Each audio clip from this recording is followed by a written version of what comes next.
The Forgotten Elder, a story of justice, and Hopethe City was still waking up when Evelyn Parker, a 72-year-old widow, sat quietly on a worn wooden bench at the edge of a bustling park. Her hair was silver, her coat too thin for the morning chill, and her eyes carried the quiet weight of a life once full of love and dignity. But now, she was invisible. Commuters hurried past her with coffee cups in hand, their eyes fixed on phones, not noticing the elderly woman with trembling hands holding a faded photograph of her late husband. To the world, she was just another homeless senior citizen, forgotten in the noise of the city. Yet Evelyn had not always been like this. Just a few years earlier, she had owned a small home with a flower garden, where neighbors would stop to chat and children would ask for cookies she baked every Sunday. But after her husband's passing, medical bills and rising costs stripped her of everything. One by one, the walls of security crumbled until the day she stood outside her own house. Watching it sold at an auction she could not stop. Now, she lived with nothing but memories. On that cold morning, as Evelyn clutched her coat tighter, a young police officer approached. She braced herself for the usual words, "Ma'am, you can't stay here." But this time, something different happened. The officer knelt beside her and gently asked, "Do you have anywhere to go?"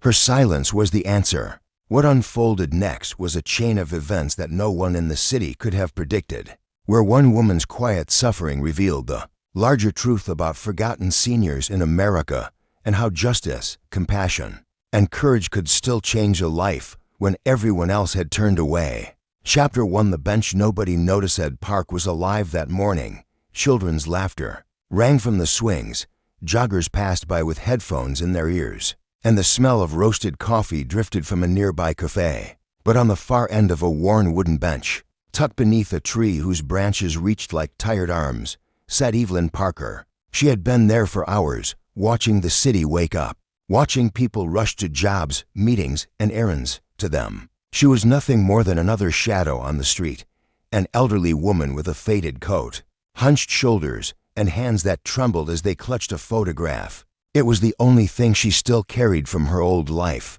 The photo showed a younger Evelyn, smiling with her husband Daniel, standing in front of a small white house with a garden full of roses.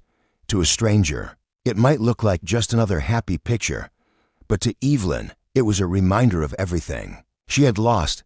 A businessman hurried past her, adjusting his tie without a glance. A mother pulled her child closer, as if brushing too near might stain their morning with discomfort. To them, Evelyn was invisible, a ghost of a woman still breathing.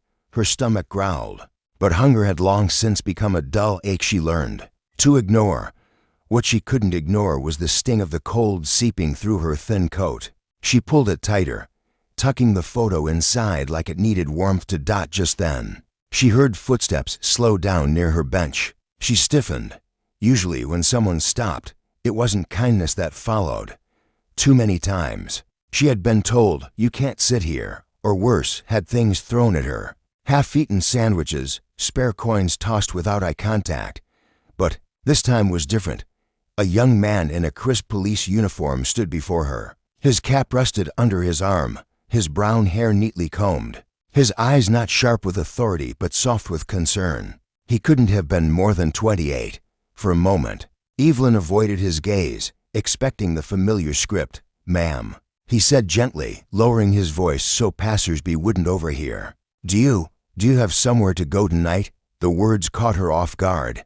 Not an order, not a warning, a question. Evelyn swallowed hard, her throat dry. She wanted to say yes, to protect the last sliver of pride she had left. But lies didn't keep you warm at night. She shook her head slowly, her silver hair falling across her face. The officer crouched down so he was at her eye level. "What's your name?" he asked. For a long moment, she hesitated. She hadn't said her name out loud in weeks. To most people, she was just that old woman on the bench. But as his eyes met hers, steady and patient, she whispered, almost surprised at herself, "Evelyn Parker." The officer nodded, like her name mattered, like she mattered. "Well, Mrs. Parker," he said softly, "I think we're going to figure something out." And in that instant, a fleeting, fragile instant, Evelyn felt something she hadn't felt in years. Hope. Chapter to a life once full of light. Long before the wooden bench became her resting place, Evelyn Parker once woke each morning to the scent of roses outside her bedroom window. Her home was small, painted white with green shutters that her husband, Daniel, had built with his own hands. The front yard was nothing grand, just a neat patch of grass with flower beds that exploded in color every spring. But to Evelyn, it wasn't just a house, it was the center of her world. She remembered Sunday mornings most of all. Daniel would be in the kitchen, frying bacon in a cast-iron skillet while humming the same old country tune. The radio on the counter would crackle with a preacher's voice, and Evelyn would stand at the sink, drying dishes with the sunshine pouring in behind her. By noon, neighbors would drop by, children would run through the yard, and her table would be filled with laughter, sweet tea, and the aroma of apple pie cooling by the window. Those were the days Evelyn carried in her heart, days when she felt safe, loved, and proud. She and Daniel had worked hard their whole lives. He was a mechanic at a small-town garage, she a part-time librarian. They didn't have much, but they never needed much. The house was theirs, paid off after decades of sacrifice. It was supposed to be their forever place. Then life, with its cruel hand, began to unravel that dream. It started with Daniel's cough, small at first, just a tickle in the night, but soon it grew harsher, more frequent, until the doctors gave it a name that changed everything: lung cancer. The treatments came fast, each one more expensive than the last. Evelyn sold her jewelry, then their second car. She cut back on groceries, clipped coupons, worked extra hours at the library, but the bills stacked higher than she could ever climb. And when Daniel passed away, the world didn't pause to grieve with her. Instead, the mailbox filled with notices, overdue payments, hospital collections, taxes owed. Evelyn tried to keep the house. She tried harder than anyone could have asked of her. But grief has a way of draining strength, and the system has a way of crushing those who fall behind. She remembered standing on her porch one autumn afternoon, holding a letter from the bank. Her hands trembled as she read the words, "Foreclosure notice," the day they auctioned her house. Evelyn stood at the back of the courthouse steps. Strangers in suits waved paddles, shouting numbers she didn't understand. In less than 5 minutes, her entire life, the roses, the kitchen table, the laughter of children in the yard, was sold to the highest bidder. She didn't cry that day. She couldn't. She simply walked away, clutching the photograph of her and Daniel, the only thing she managed to keep. Now, as she sat on the park bench years later, Evelyn thought of those mornings, filled with light and warmth. She thought of her husband's voice, of the safety of her home, and she wondered, how had the world allowed someone like her, who had given so much and asked for so little, to be left invisible on a cold wooden bench? The laughter of children nearby pulled her back to the present. She glanced at the photograph in her lap and whispered softly, almost as if Daniel could still hear her, "I tried, love. I tried so hard." Her voice cracked, but she quickly wiped her tears, because Evelyn Parker had learned one truth the hard way: the world rarely noticed when the elderly cried. Chapter 3. The day she lost everything. The courthouse steps were crowded that morning, not with protesters or petitioners, but with men in pressed suits and polished shoes, their briefcases shining in the sunlight. They weren't there to seek justice, they were there to hunt bargains. Evelyn Parker stood at the edge of the crowd, clutching her worn handbag to her chest. Her shoes, scuffed from years of wear, looked out of place on the marble steps. She felt like an intruder in a world that once promised fairness. The auctioneer, a man with a booming voice and a practiced smile, stood tall at the top of the steps. In his hands, a clipboard. At his side, a stack of folders, each one representing a family, a story, a life about to be sold piece by piece. When he called her address, lot number 7, 412 Rosewood Lane, Evelyn's heart stuttered. That wasn't just a number, that was her home, the garden Daniel had planted with his bare hands, the walls that had heard every laugh, every tear, every whispered prayer. Opening bid, $80,000. A hand shot up immediately. A man in a dark overcoat, slick hair combed back, eyes that didn't see homes, only investments. 90, another voice called. 100, the numbers climbed as Evelyn's stomach twisted. She wanted to shout, "Stop, that's not just a house." She wanted to tell them about Daniel, about the apple pies cooling by the window, about the neighbors who once gathered on her porch. But her voice never left her throat. She stood there, silent, while strangers carved up the last piece of her life. At one point, she caught the eye of the auctioneer. For a brief second, she thought she saw hesitation, maybe even pity, but it was gone as quickly as it appeared, replaced by the rehearsed chant of numbers and bids. "Sold," the auctioneer declared at last, his gavel slamming against the podium. Applause broke out among the buyers, as if someone had just won a prize. Evelyn's knees felt weak. Her home, her sanctuary, now belonged to someone else. She hadn't lost just walls and a roof. She had lost her history, her memories, her security. As the crowd began to disperse, Evelyn turned and walked down the courthouse steps, her handbag pressed against her chest, the photograph of Daniel tucked safely inside. She moved slowly, carefully, as if the ground beneath her had shifted. No one stopped her. No one noticed her. To them, she was just another old woman in a sea of faces. But to herself, she knew the truth. That was the day she lost everything. And the cruelest part, the world didn't even blink. Chapter 4.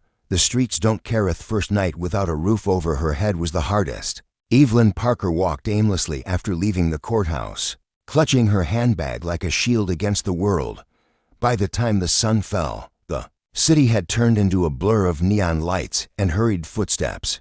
Everyone seemed to have somewhere to be, except her. She found herself near a bus station, its benches lined with weary travelers. For a moment, she sat down, tucking her handbag beneath her arm. Pretending she was waiting for a bus that would never come, she kept her head low, praying no one would notice that she didn't belong. But the night had a way of stripping away illusions.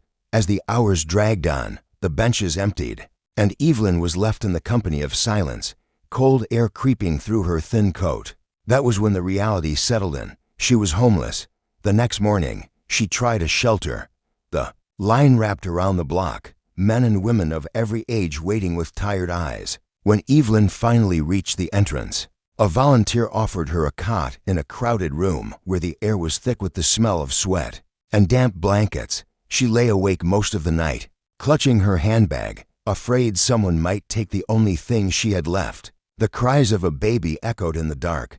Somewhere nearby, a man coughed endlessly. By dawn, she slipped out, deciding she'd rather face the streets. She wandered through alleys, searching for quiet corners where she could rest without being seen. Once, she found a church that kept its doors unlocked. She sat in the back pew, closing her eyes, letting the faint glow of stained glass fall across her face. For a moment, she almost felt peace, until the janitor tapped her shoulder and whispered, "I'm sorry, ma'am, you can't sleep here."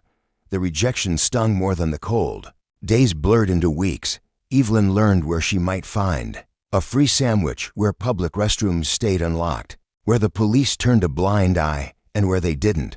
She learned how invisible she could be. People passing her without a glance, conversations happening around her as if she didn't exist. The streets did not care that she once had a home, a husband, a life filled with warmth.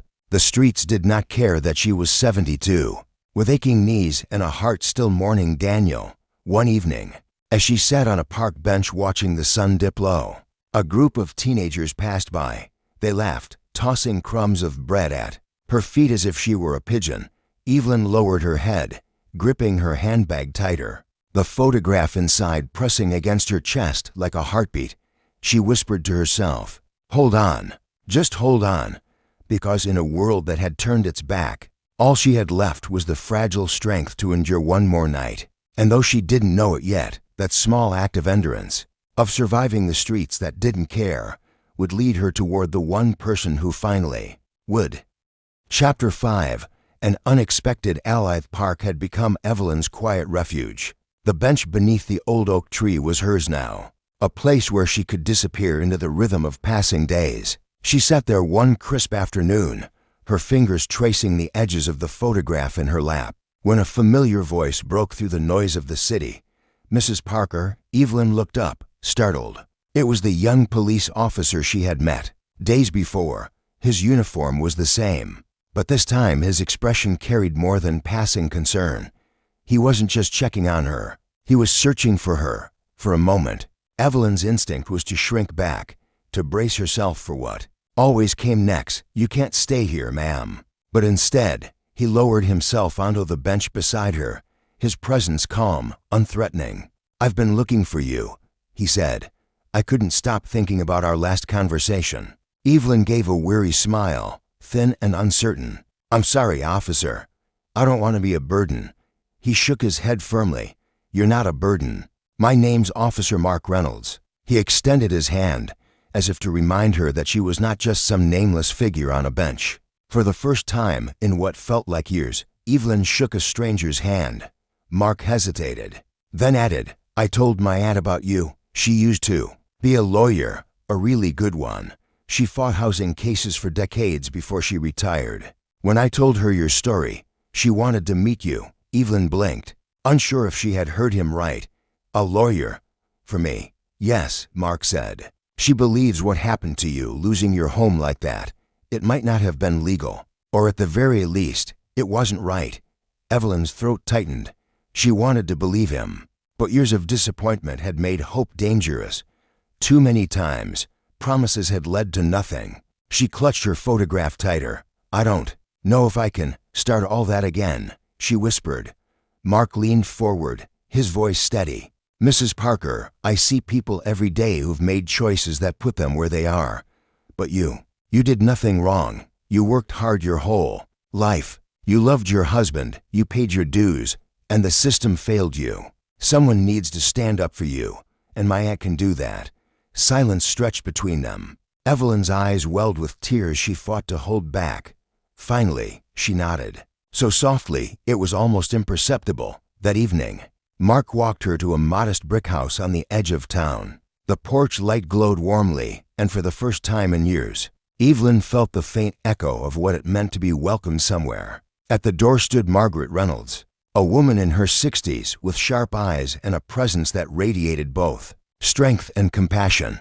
She greeted Evelyn with a firm handshake and a steady gaze that said, "You're not invisible to me." "Mrs. Parker," Margaret said, her voice low but resolute, "I've read through cases like yours before. Too many of them.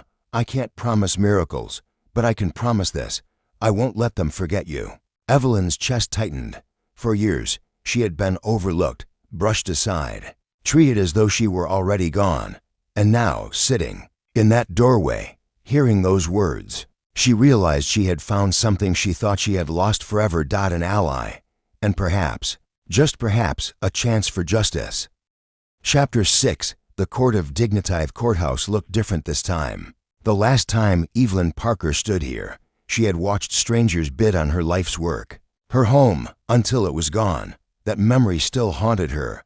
But today was not about watching silently. Today, with Margaret Reynolds by her side, Evelyn was here to be heard.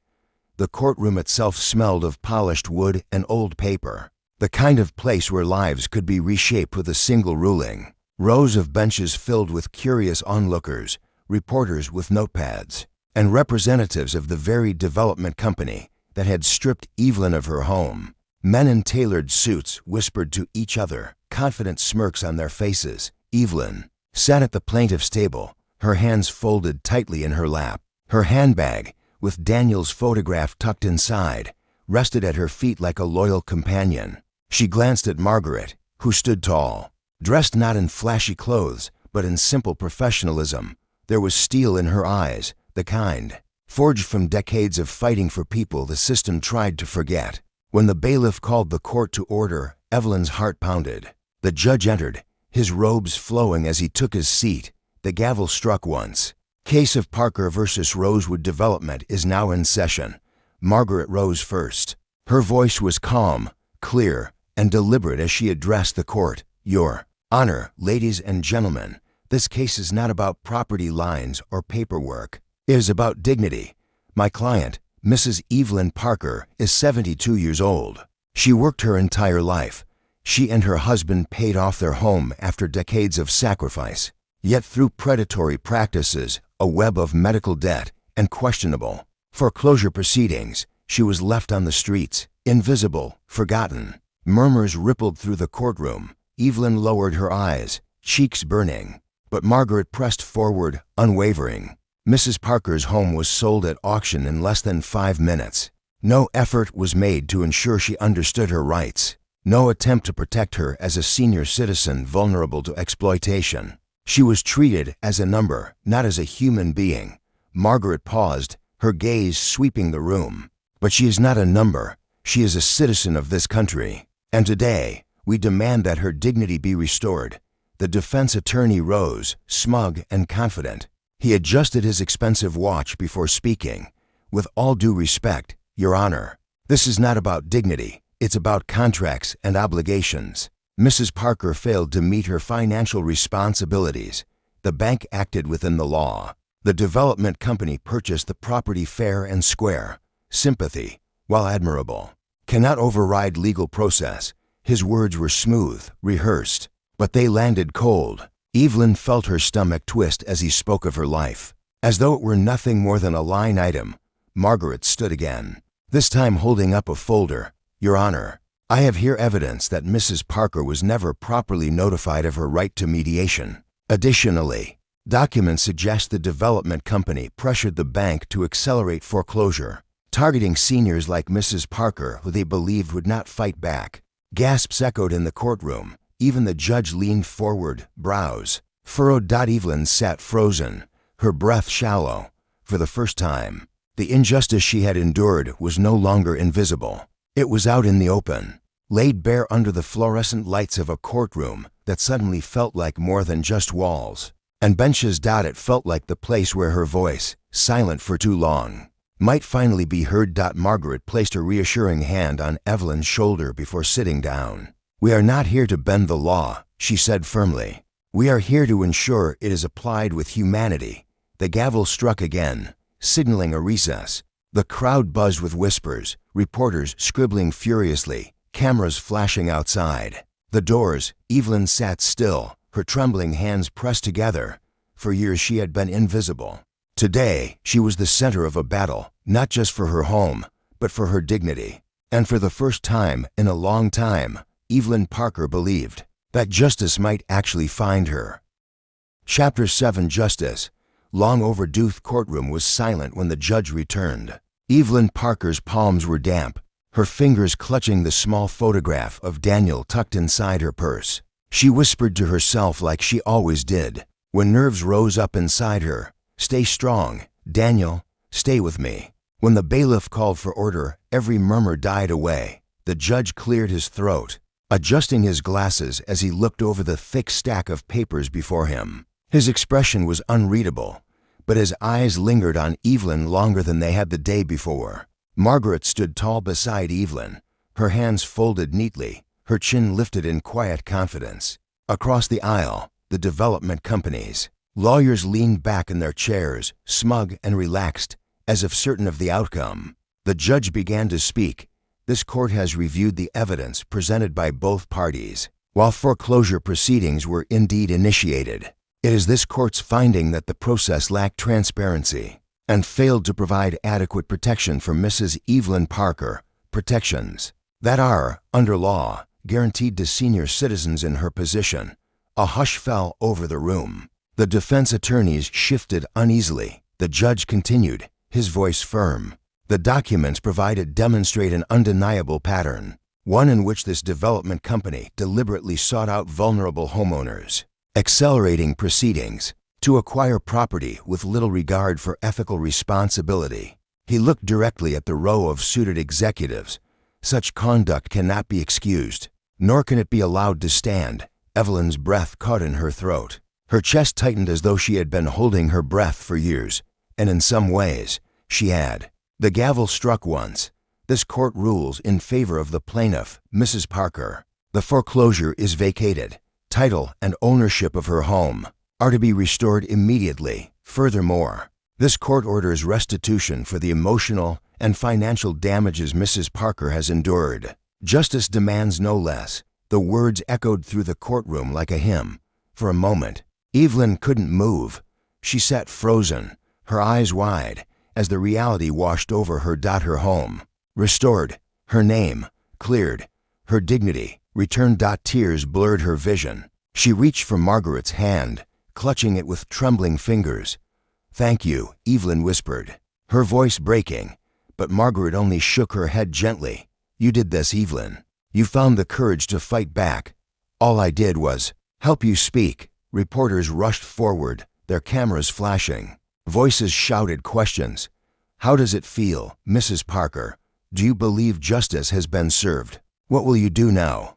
But Evelyn didn't answer. She didn't need to. She stood slowly, her back straight, her chin lifted high. For the first time in years, she felt whole. Across the aisle, the executives shuffled uncomfortably, their arrogance gone, replaced with shame and anger. They were men who had built empires on silence, but today they had been silenced themselves. As Evelyn stepped out of the courthouse doors, the afternoon sun fell across her face, warm and golden. She closed her eyes, breathing it in. The air smelled sweeter, sharper, like freedom. She whispered softly to the sky, "Daniel, we're going home." And for the first time in a very long time, Evelyn Parker felt that the world, broken as it could be, still had room for justice. Justice, long overdue. Chapter 8, A Homecoming to Remember. Taxi rolled to a slow stop in front of a little white house. With blue shutters, the garden was overgrown, the porch paint chipped, and the mailbox leaned ever so slightly, as if tired of standing for so many years. But to Evelyn Parker, it was the most beautiful sight in the world. Her hands trembled as she stepped out of the cab. She stood on the cracked sidewalk for a long moment, her eyes filling with tears. Every inch of the house spoke to her heart. The window where Daniel had once waved goodbye before heading off to work, the flower beds they had tended together, even the loose step on the porch that he had promised to fix someday. "Home," Evelyn whispered, her voice breaking. "I'm home." Margaret, who had insisted on coming with her, walked up beside her and touched her arm gently. "Take your time," she said softly. "This moment belongs to you." Neighbors began to gather. Word had spread through the town about Evelyn's victory in court. Faces she hadn't seen in years peeked over fences, children pointed, and one by one, people came forward, not with pity, but with smiles, claps, and quiet congratulations. Mrs. Thompson from 2 doors down brought a basket of fresh rolls. "Just like old times," she said, pressing them into Evelyn's hands. Mr. Lopez from across the street offered to trim her hedges, and young Sarah, who used to ride her bike up and down the street, hugged Evelyn tightly as if welcoming home. A grandmother. The porch steps creaked under Evelyn's weight as she climbed them slowly, her cane tapping against the wood. She reached the door, her door, and slipped the key inside the lock.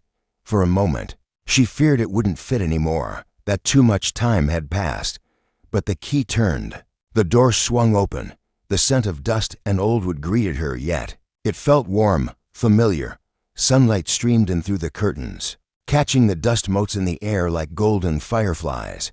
Evelyn stepped inside, her eyes roaming over the rooms she once thought she'd never see again. She touched the mantel, where the photograph of Daniel still stood. She brushed her fingers across the frame, whispering softly, "We made it, love, we made it." The sound of footsteps pulled her back. Margaret had stepped inside, smiling quietly at the scene. Behind her, neighbors filled the porch, waiting to see Evelyn cross that threshold. And then something remarkable happened. One of the younger neighbors began to clap. Slowly, another joined. Soon, the entire porch echoed with applause, not for a celebrity, not for a politician, but for an elderly widow who had refused to be erased. Evelyn turned toward the door, tears streaming freely down her face. She pressed a hand to her heart, overwhelmed by the love that poured toward her. "This house," she said softly, her voice carrying more strength than she thought she had left, "isn't just wood and stone. It's the memory of my husband, the place where we built our lives. It's proof that even when the world tries to take everything away, if you stand strong, if you keep faith, justice can still find its way back to you." The applause grew louder, and Evelyn felt warmth surround her like a blanket. That night, after the neighbors had left and the house grew quiet, Evelyn sat in her favorite chair by the window. She sipped tea, the kind Daniel used to make for her, and watched the moon rise over the street she thought she'd lost forever. For the first time in years, her heart was light. She had her home, she had her dignity, and she had her story. A story that would live long after her. As she closed her eyes, she whispered to the empty room, though she knew she wasn't alone, "Welcome home, Evelyn." And in that simple moment, everything felt right again. The echo of home. Camera pulls back from Evelyn's little white house, the glow of a porch light cutting through the night. The street grows smaller, but the feeling grows larger. There are battles fought in grand courtrooms, under the eyes of the world, and then there are battles fought quietly, in the hearts of the forgotten. Evelyn Parker's story was never just about bricks and mortar. It was about dignity. It was about the unshakable truth that no one is too old, too small, or too forgotten to matter. She was told her time had passed. She was told the world had no place for her, but she proved that justice does not retire, dignity does not age, and hope, no matter how fragile, can still light the way home. Her homecoming was more than a return to a house. It was a return to her rightful place in the world, a reminder to us all that compassion, courage, and respect for the human spirit will always outlast cruelty. Because in the end, Evelyn's story isn't just hers, it belongs to everyone who's ever felt overlooked, discarded, or left behind. And it whispers a promise: you are never too old to be heard, you are never too small to be seen, and you are never, ever truly forgotten. If Evelyn's story touched your heart, let it be more than just a story. Share it so no elder, no parent, no neighbor ever feels forgotten. Subscribe and stay with us, because there are more voices waiting to be heard, more truths that deserve the light. And if you believe in justice, in dignity, and in hope, then join us. Together, we can keep these stories alive.